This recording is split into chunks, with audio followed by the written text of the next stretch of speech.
Gary, our fifth and final thing of this week's episode, again, going to investor education. We're talking about international investing this time.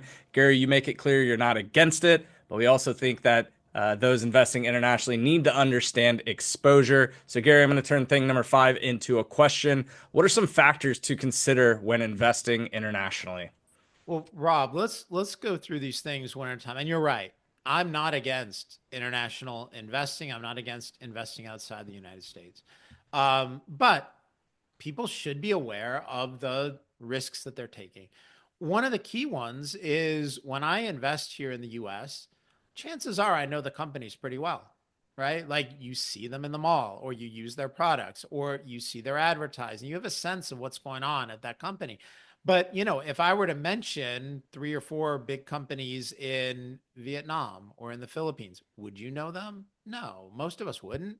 You need to understand a market and what's happening. And so just a good place to start, Rob, is do you know the company? Do you know the market? Do you know the economy and the workers and the factors that go into the labor laws, the factors that go into these companies being profitable in their home markets? Gary, one of the ways to get money into international investments is through what we call American Depositary Receipts, ADR. Tell us what that is and how do ADRs work? So the reason an ADR can be useful is, let's say, we wanted to buy a company like the example we've got in the written version of the five things is Taiwan Semiconductor. They are without question the best foundry company on the planet. They're the best chip maker in the world. But they're in Taiwan. So, if you wanted to buy that, chances are you don't have access to it in like your Schwab account or your E-Trade account. Now, if you're a big hedge fund and you've got, a couple of prime brokers, yeah, you can probably go into the Taiwanese market, do a currency swap, something like that, but it's complicated and not so accessible. With an ADR, a domestic financial institution, they buy the shares of the foreign stock, they convert the shares currency into US dollars, they hold them as inventory, and then it trades like a typical stock on the US exchange. So in the case of Taiwan Semiconductor, the ticker is TSM.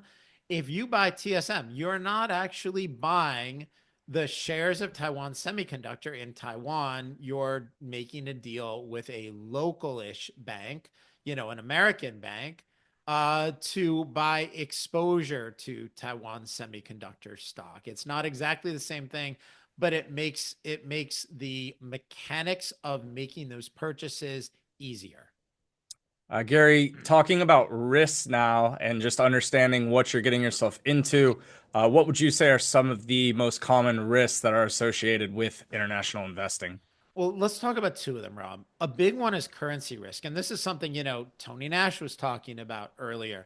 He talked about the Japanese yen going from 70 something against the dollar to, earlier this year was, I think, 162 to the dollar. Right now, it's in the 150s. So, ballpark, the Japanese yen lost more than 50% of its value against the dollar over the last decade or so. And we did a chart here at Deep Knowledge Investing, where people got all excited because the Nikkei was up. That's the big. That's like the Japanese version of the S&P 500 or the Dow Jones, and it was up and hit a new high at 40,000. And we did a chart adjusting for the dollar, and basically, it in dollar terms, it had gone nowhere. Right. So you could have gotten the stock right, but then you needed to hold yen and then you needed to hedge yen. Hmm. And if you didn't do that, and that is beyond most retail investors, most amateur investors, if you didn't do that, you could have had a stock pick, where your stock went up an enormous amount, the Nikkei went up an enormous amount, but it was in yen. And if you're converting to dollars, doesn't work out so well. The other thing is you really need to be aware of fraud and the regulatory environment. Now, people will correctly point out that, hey, we've had fraud here in the US. We've had companies like Enron, and we've seen cases this year, where companies have been late filing, and there have been issues related to the quality of their earnings and restatements. This happens. In general, the SEC does a pretty good job of policing this stuff. Are they 100% effective? No, of course not. But they've done a pretty good job with that. But in other countries, those regulations are often less stringent. The best example I can give you is that China actually prevents its companies from complying with US audit regulations. So if you're a domestic company in China, if you are a China-based Chinese company, and you say, hey, we want to have ADRs, we want to have our stock trade on the US exchanges, and they require us to, have an audit by a reputable firm. The Chinese government actually says, no, you can't do that. And so, would you, Rob, let me ask you this.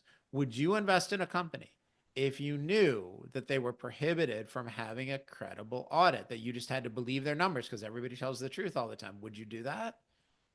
More than likely not. Heck no. Right. Exactly. So again, it doesn't mean international investing is bad.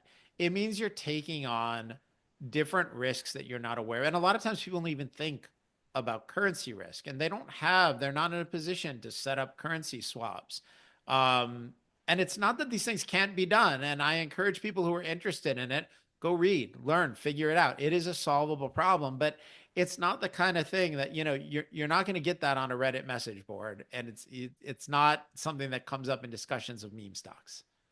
Gary, on the flip side of the coin, real quickly before we close out the episode, what are some benefits though? Obviously, we highlighted just some risk in terms of currency risk, fraud, even higher costs that are associated, right, with fees or taxes.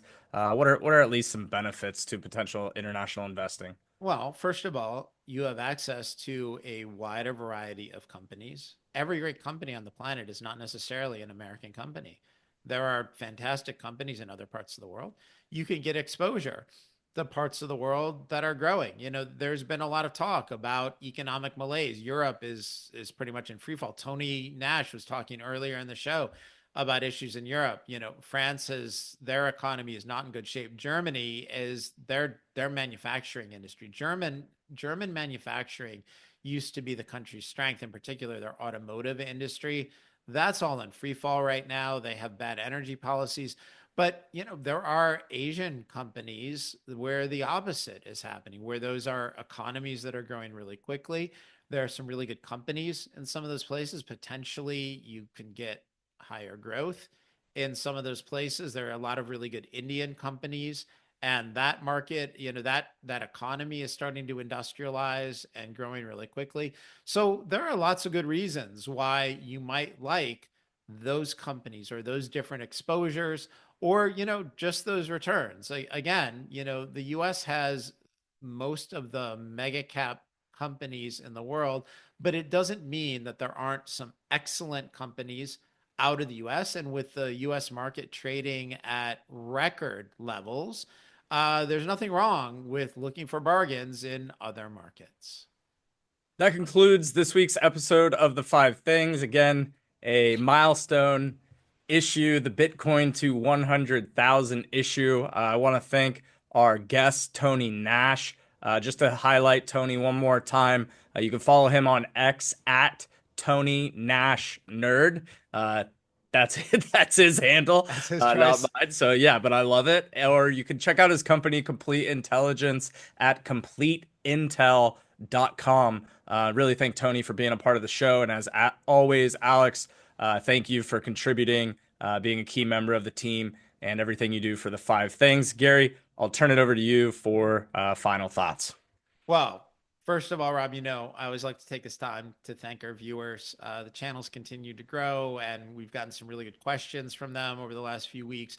As always, we know your time is valuable, and thank you for spending it with us. We appreciate it. Most importantly, congratulations to the Bitcoin community. It is just an incredible community of smart, dedicated people who have endured ridicule and adverse regulatory situations, and a lot of them have just made an enormous amount of money by just having diamond hands. Congratulations to that entire community. Thrilled to be part of that ride and part of that community, and to have, done great content with, like, the team at OnRamp Bitcoin. I love being on their show. They're terrific.